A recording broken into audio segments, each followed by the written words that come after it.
Hi, everyone. Today we are talking about feeling your fullness. So, in this lesson, I want to go over primarily three things. Number one, what makes it possible for us to notice our fullness and respond in real time. Number two, what to expect as I work toward feeling my fullness and honoring my fullness.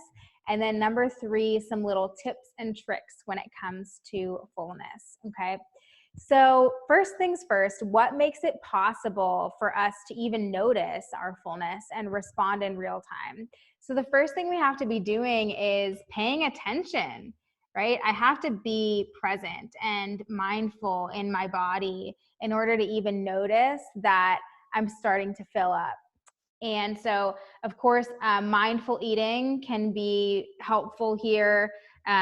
Being able to notice all the different sensations of your food. So, the aromas, the smells, the tastes, the textures, all of these things are going to create for a more mindful and pleasant eating experience. And the more tuned in you are, the more dialed in you are to your eating experience, the more you'll be able to pick up on your body cues like fullness. So we're working on cultivating that interoceptive awareness, that perception of what's happening in the body. And then we're also working toward not only, noticing, but then responding accordingly. So paying attention, creating mindful eating environments.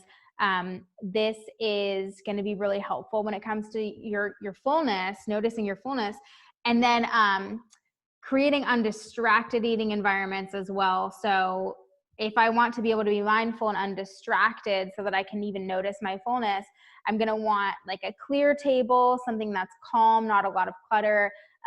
If it's possible for you to eat without distraction, noise, TV, phone, then that's just going to make it all the more helpful for you when it comes to feeling your fullness.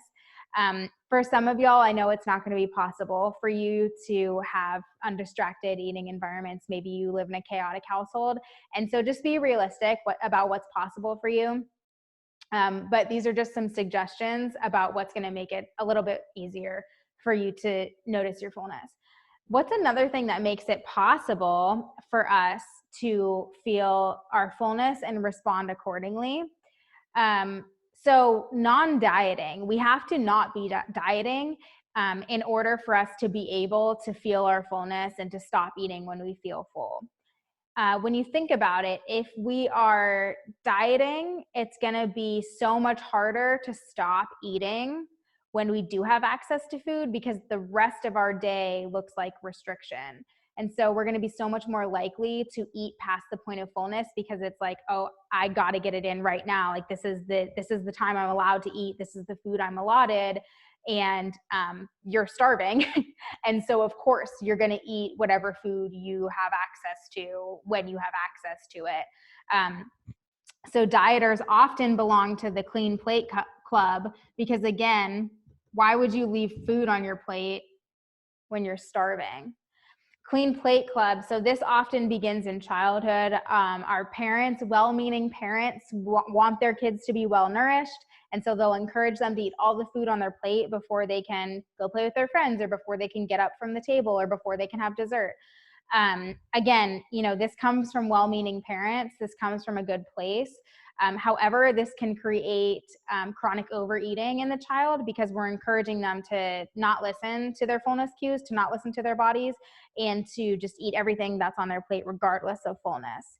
So now that you are an adult and you're not dieting, you can make choices around, do I want to continue to be a member of the Clean Plate Club and habitually clean my plate? So we have to know that we are not obligated to finish eating just because we started eating something or just because we took a bite of something. And here we might have to get kind of okay with saving some food for later, or the idea of waste comes up a lot here. If we don't feel good about wasting food, we have to consider that it's a waste either way. So if I'm eating past the point of fullness, if I'm eating more food than I physically want and need, that's a waste, just like it would be to throw away the food. And so what's the body respectful choice, right? You don't have to push yourself to the point of physical discomfort to be a martyr here. All right. So the Clean Plate Club disregards fullness, and we just eat kind of regardless of body cues. So just pay attention to that. Notice if that's a habit for you, and see how you could work your way toward noticing fullness, and then maybe putting the rest of your plate away for later, or giving it to your kid, or just getting creative, thinking about what your options are there. But again, in order for us to move out of the Clean Plate Club, we have to know that more food will always be available. Otherwise, we're for sure going to want to eat it all right now when we have access to it. So a mantra here would be like, this food will always be available to me, or I can have more of this when I get hungry again, or this will taste better to me when I'm hungrier for it. So a mantra, if we feel tempted to eat past the point of fullness, a mantra can be helpful to just remind us, like, okay, you know what? I don't need to eat it all right now. I don't need to eat it with urgency because I'm not dieting anymore. Like, I'm not in this state of food scarcity.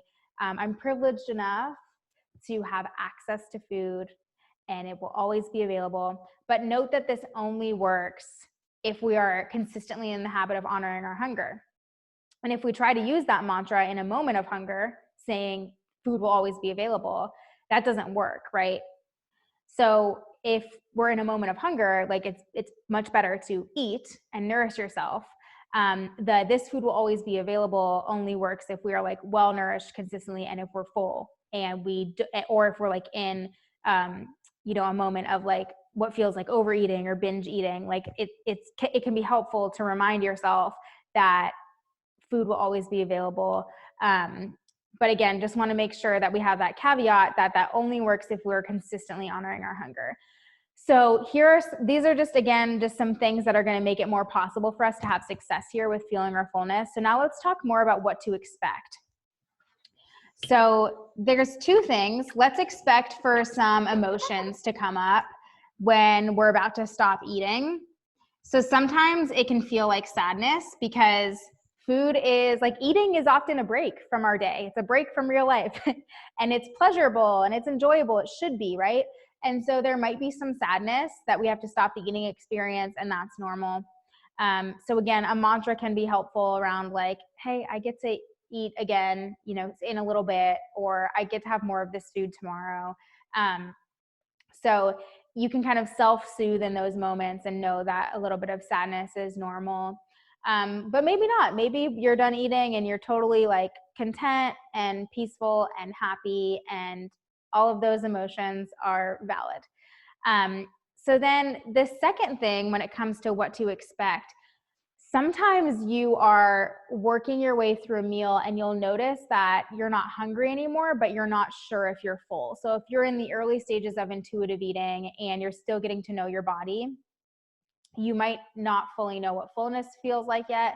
So don't expect it to be like an alarm bell, like, oh, that's it. I hit the exact right number on the fullness scale and I'm stopping exactly at the precise, like, right moment of fullness. A lot of this is about trial and error. We're moving out of this perfectionism mentality and just seeing what we can learn about our bodies with curiosity and non-judgment. Know that it doesn't have to be perfect. Generally, a good tell is for an intuitive eater, if you're full, you'll become disinterested in food. So as you're learning your fullness cues, let's say you finish a serving of whatever it was that you were eating and you just aren't sure whether or not you're full, ask yourself if a different food appeals to you. So for example, let's say I finish eating a bowl of soup for lunch and I'm in the early stages of intuitive eating and I'm just not sure how much food my body wants and needs yet. What I might do is consider the other foods that are available to me. So let's say, you're home and you can ask yourself, like, what other foods are in the house? And if one of those appeals to you, like maybe some crackers or grapes or cheese, because something will have already taken place with the soup called taste bud desensitization, where your taste buds will have gotten used to the soup. It won't taste as good anymore.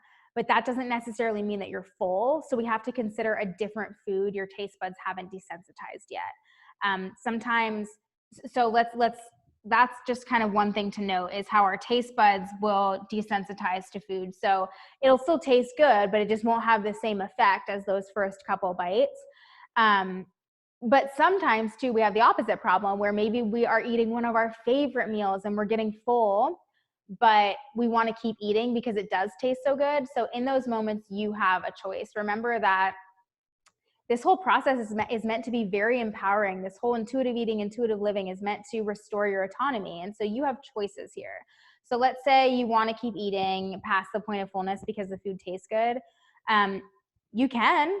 You just have to know that there might be consequences to that. You might feel physically uncomfortable. And maybe that sometimes you're okay with that. Maybe it's like a lazy afternoon and you get to just kind of chill out for the rest of the day. And it doesn't really matter if you're physically uncomfortable. And so that might feel worth it to you. Maybe on the other hand, like you have a very active day and you have to, or you want to do a workout later, you don't want to feel physically uncomfortable. So that might be a time where you're like, okay, I'm not going to eat the rest of this food, even though it tastes really good, but it's okay because I can have more of this food later, or I can have more of this food anytime I want, right? So the bottom line is you have a choice there. So we talked about, letting this be a learning process, a process of you getting to know your own individual body, knowing that it doesn't have to be perfect, right? We're still getting used to the flexibility, the adaptability of intuitive eating. And then lastly, let's just talk about some quick tips and tricks that will help you have success with feeling your fullness. So let's say I'm feeling my fullness. I'm noticing that I'm full. I'm thinking if I approach like 1 or 2 more bites, it's just going to be too much. I'm going to feel stuffed. Let's go ahead and create some reinforcements. Reinforce your conscious decision to stop eating. So this might look like pushing your plate physically away from you, right? So as we move away from the Clean Plate Club, we don't have to habitually clean our plates. So we might be eating, so this might happen more often, where we eat a meal, or we're eating a meal and we aren't finishing everything that's on our plate or everything that's in front of us. And so we're going to have to make some new choices. So it can be helpful then to reinforce your conscious decision to stop by placing your napkin on top of your plate, or placing your silverware on top of your plate, or physically getting up away from the table and putting the rest of the food away. So something that won't make it so tempting to keep eating the food that's in front of you. But again, as you become more practiced in this and as you become more intuitive with your food, you're going to notice that like as you get full, you're really not going to want to keep eating anymore. And that's just going to become more effortless for you. And then number 2, here's another thing to consider when it comes to fullness. I'm going to throw a tiny bit of nutrition at you. If you feel like you're feeling your fullness when you are eating, but you aren't staying full for a long time, like you notice that you're getting hungry shortly after a meal, consider foods with higher staying power. So staying power is kind of what makes those foods stick with us, or makes those meals stick with us so that we stay fuller for longer. So foods with high staying power are going to have a little bit of all of our essential macronutrients, carbs, fats, and proteins, and then some fiber. So this could be a good strategy for you if you know that you're not going to be able to eat again for a while, like say you're going into a long meeting, and you want some food that's going to stick with you so you don't get really hungry in the middle of the meeting, then consider, okay, what can I eat with a little bit of carbs, a little bit of proteins, a little bit of fat, and some fiber?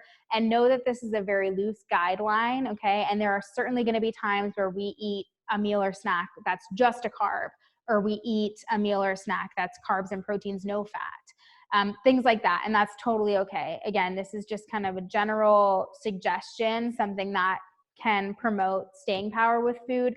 But it's also okay to be hungry often. I mean, you're still probably learning your eating style. And sometimes for people that looks like grazing, it looks like eating consistently, it looks like eating often. And not only is that fine, that can actually have metabolic advantages. But know that, you're still learning your eating style, and whatever it ends up looking like is okay. It's unique to you. You're honoring your body, and that's what's most important. Okay. So I think that's the nuts and bolts of feeling your fullness. I hope that this lesson was helpful for you. If you have any questions or you need some support, feel free to shoot me an email, and I look forward to seeing you guys next time. Bye-bye.